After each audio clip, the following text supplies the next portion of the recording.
Good morning, everyone. My name is Romain Dorville. I'm CBO at Exo Biologics, and I'm very happy to be here today and to present you our company. I also want to thank the ARM for inviting us today. So in few words, Exo Biologics is a clinical stage company. We are focused on exosomes, so it's a bit at the edge of the cell therapy area. We were funded in 2019, so only 5 years old, located in Belgium, and we are about 30 people today.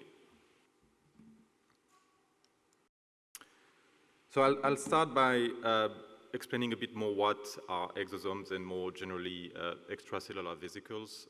So as you can see here, most of the cells do secrete little vesicles. This is what we call the extracellular vesicles. Back in the day, 10 years ago, people were thinking it was the trash of the cells. You know, they were just releasing what they don't need. These extracellular vesicles, they are filled with protein, with DNA, with RNA. And actually, a few years ago, people understood that it's actually a way to communicate between cells. And you have different size of vesicles, and exosomes are the ones that are around or below 200 nanometers. So then, you know, you see on the top native exosomes. It's the ones that are, you know, naturally secreted by the cells. And all of these components that are, you know, in the exosomes, they actually have an effect. Specifically, in our case, we are interested in the anti-inflammatory effect of these vesicles. But if you look at the bottom of the slides, there is also something that we call engineered EVs, which is when you try actually to load the EVs with, you know, component of interest, and it can be inside, and then you use the EVs as a vehicle to deliver a certain cargo, but also at the outside, and then you can actually add a targeting effect on the EVs. And so why are we interested so much on exosomes? A lot of us worked a lot on cell therapy, classical cell therapy before, and of course there is a lot of challenges that the whole community understand. Obviously, you know, if you look at MSCs, you have certain challenges as regards to the manufacturing, the cost of manufacturing. In general, on cell therapy, you have questions as regards to tumorigenicity and risks. You know, the storage is also complex, the manufacturing itself and the targeting. On the middle row, you have, you know, the native exosomes. And one of the things which is very interesting with exosomes is that they are very safe. They are not specifically recognized by the immune system, even in an allergenic way. Specifically, if you take, and I can talk more about this, but the source of the exosome and the cell type of the cells. Storage is very easy. You can even lyophilize exosomes. The manufacturing is generally complex. You have a lot of, you know, people that are able to produce exosomes, but not specifically a large volume of them, or, you know, large enough to actually make it a drug, or even in a GMP compliant way. This is what we've been achieving recently. And obviously, when you talk about engineered or loaded exosomes, then you can add, you know, the specific or the targeted activity with a specific cargo inside the EVs as well. So as I mentioned, what we've been focused on was developing a platform. We call it ExoPulse, and this platform allows us to massively produce exosomes, GMP grade. So we start from umbilical cord tissue, and we isolate MSCs from this tissue. The reason is that when you do produce exosomes from these MSCs, they are strongly HLA restricted, so you increase the chance not to be recognized by, you know, the immune system of the patient.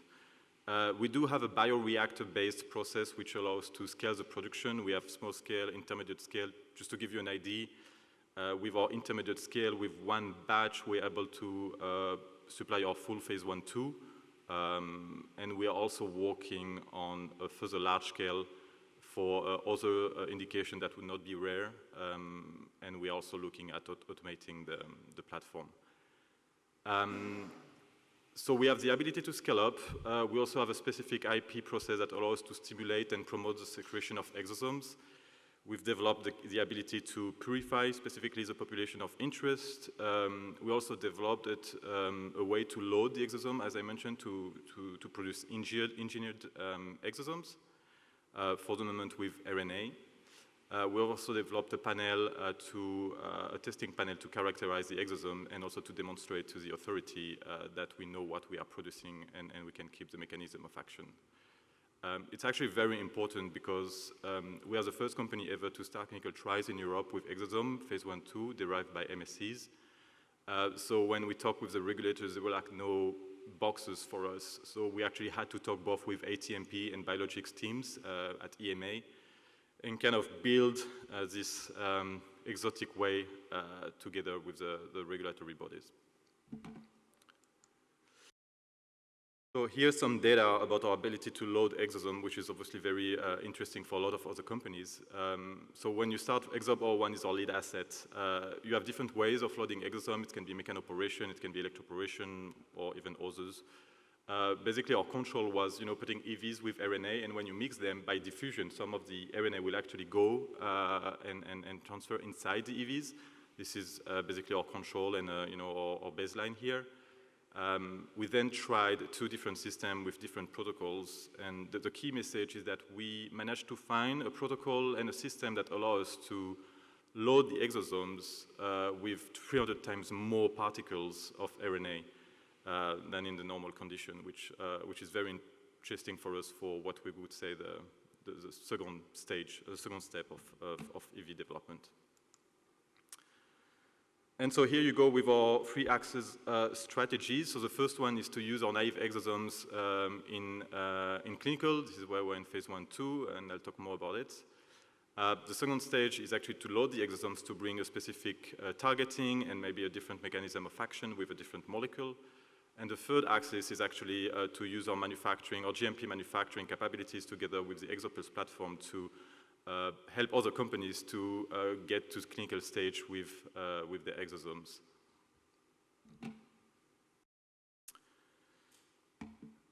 So, as I said, we were founded in 2019, and last year we managed to get authorized by the EMA and the Belgian reference body to start our clinical trials, phase 1/2 in Europe. And the disease we are working on is called bronchopulmonary dysplasia. It's a disease which affects strong preterm babies. And these babies, they are so preterm that the lungs are not fully formed, and so they cannot really, be autonomous. The standard of care is actually to inject artificial oxygen in the lung to help them to develop. The issue when you do that is actually because it's concentrated oxygen, you will actually, in a lot of cases, have inflammation of the lung. This is BPD.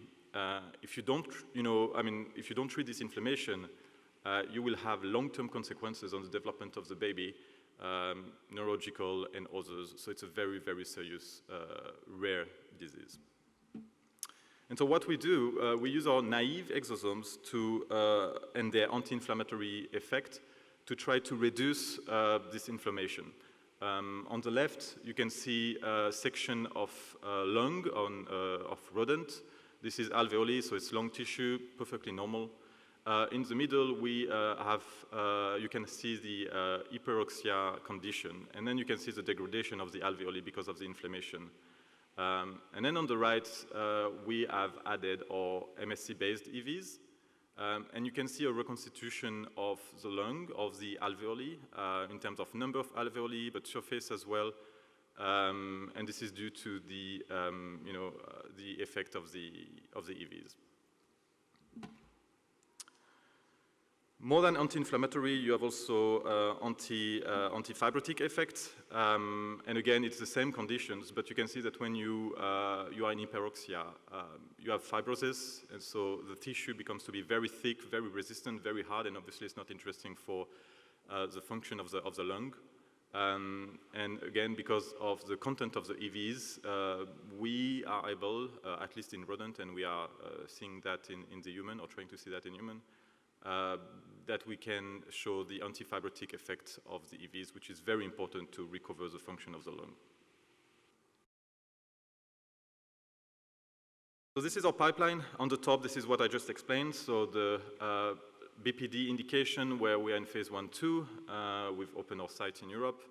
We also, the EXO-01 company is very interesting as well because the mechanism of action is not specifically on one protein or one gene. It's quite, diverse in terms of anti-inflammation. And so basically you have one product and multiple indication. So the same product can be reused for any inflammation-related disease. So this is how we are actually also interested in dermatology or wound regeneration, everything related to Crohn's disease. So there's a lot of different applications, and we also partner with other companies. EVs they have the propriety of being able to cross the blood-brain barrier. And so we have one partner that are using the same EVs, GMP grades, for neurological indication. And at the bottom, it's just an example of other indications where our EVs could be used. So we're also interested in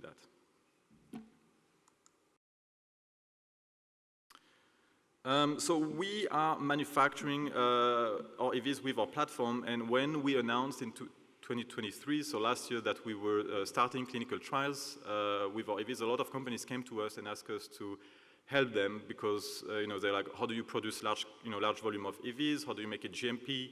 How do you characterize them? And more importantly, what is the regulatory pathway you found? So we saw an opportunity to use our platform and to generate revenue. So we also opened Exo Expert in January this year, which is basically our CDMO arm where we use our platform and our GMP capabilities to help other companies in the exosome journey.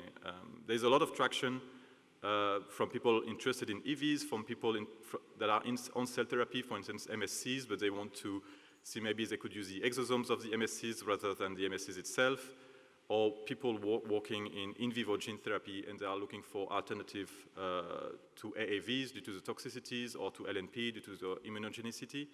And exosomes could be potentially an interesting vehicle for their cargo. We already have 5 collaborations, so it's a very exciting field as well. This is what we do in general for our partners, so we can sell vials directly off the shelf. This is the same product that we are using in clinical, so the interest is that it's already GMP grade and clinically approved. We can help them to develop their process based on our platform, and we can do GMP manufacturing as well. So this is the typical partnership that we have with American and European companies at the moment. This is the pictures of our lab and our clean rooms. It's a very nice place to work, and the team is fantastic. If you come in Belgium, please feel free to let us know. And with that, I would like to thank you for your attention, and I'm available for any questions.